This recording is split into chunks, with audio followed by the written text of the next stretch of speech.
홀리 5 날마다 말씀 안에서 거룩함으로 승리하시길 바라며 은혜와 소망의 말씀을 함께 나눕니다. 1년 1독을 기준으로 하루 서너 장의 말씀에 대해 간략히 소개하고 함께 나누고 싶은 말씀을 전합니다. 하나님의 은혜 안에서 날마다 거룩한 파이팅을 외치며 승리하시길 바랍니다. 오늘 하루 우리가 함께 읽을 말씀은 욥기 1장에서 3장까지의 말씀입니다. 욥기는 하나님의 절대 주권과 인간의 순종에 관한 가르침, 그리고 의인에게 닥친 고난과 시련의 문제를 다룹니다. 의롭고 경건하게 생활했던 한 인간의 고난과 깊은 고뇌를 통해 하나님의 신묘막측한 섭리와 역사를 드러냅니다. 하나님의 위엄과 신비 앞에서 겸허하게 청종하며 순종할 수밖에 없는 인간의 본래 위치를 선명하게 보도록 합니다. 욥이라는 인물을 통해 일어나는 고난 속에서 우리에게 닥친 고난을 어떻게 바라볼 것인가를 비춰볼 수 있습니다. 1장에서는 욥이라는 인물에 대한 소개와 사단을 통해 시험이 시작됨과 점차적으로 진행되는 첫 번째 시련을 다룹니다. 먼저 욥과 가족을 소개하며 경건한 사람의 삶 가운데 부어주신 외적으로 나타난 복에 대해 다루고 있습니다.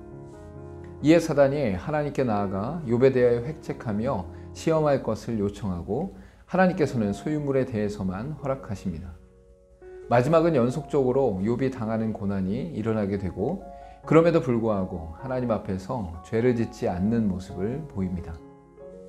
2장에서는 다시 하나님 앞에 선 사단에게 하나님은 욥을 칭찬하고 사단은 몸을 해하여 시험하기를 요청합니다. 이어 사단이 욥의 온 몸에 종기가 나게 하자 아내는 하나님을 저주하라 하였으나 욥은 입술로 죄를 범하지 않습니다. 끝으로 욥의 친구들이 소식을 듣고 찾아와 울며 슬퍼하였으나 욥의 고통이 심함으로 아무 말도 할 수 없었습니다. 하나님은 욥의 정직함과 경건함으로 관계를 말씀하시지만 사단은 외적인 재산과 육체에 대해 말합니다. 3장에서는 심한 고통으로 인하여 탄식하는 욥의 모습을 볼 수 있습니다. 고통으로 인해 자신이 태어난 생일에 대해 저주하였고 살아있음보다 죽음으로 쉼을 누리길 동경합니다. 마지막으로 죽을 수조차 없는 자신의 상태를 깊이 탄식하며 고통스러움에 대해 자신의 심경을 표현합니다. 욥은 자신의 태어난 날을 저주하거나 극한의 고통을 표현하지만 놀랍게도 하나님을 저주하거나 원망하지는 않습니다. 오늘 읽을 말씀 중에서 함께 나누고 싶은 말씀은 욥기 2장 8절에서 10절까지의 말씀입니다. 욥이 재 가운데 앉아서 질그릇 조각을 가져다가 몸을 긁고 있더니 그의 아내가 그에게 이르되 당신이 그래도 자기의 온전함을 굳게 지키느냐 하나님을 욕하고 죽으라. 그가 이르되 그대의 말이 한 어리석은 여자의 말 같도다.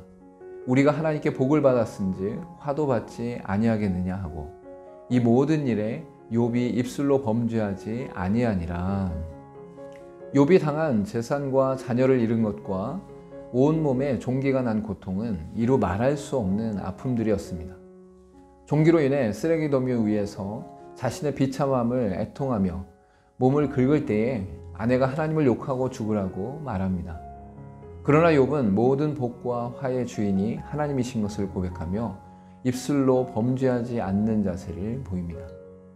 인간적인 관점으로 보면 욥의 아내가 한 말이 타당하게 보일 수 있습니다. 모든 소유와 효력을 잃게 되었고 남편마저 심한 종기에 걸려서 생사의 기로에 서 있었기 때문입니다.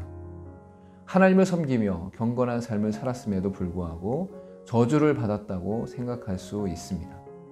그러나 욥은 생사화복의 주인과 구원자 되신 하나님을 신뢰하며 입술로 죄를 범하지 않았습니다. 함께 기도하겠습니다. 인생 속에 일어나는 축복과 환난의 모든 주권이 오직 하나님께만 있음을 온전히 인정하게 하시고 고난 중에라도 하나님을 기뻐하며 의지하는 신앙으로 더욱 성숙되게 하옵소서.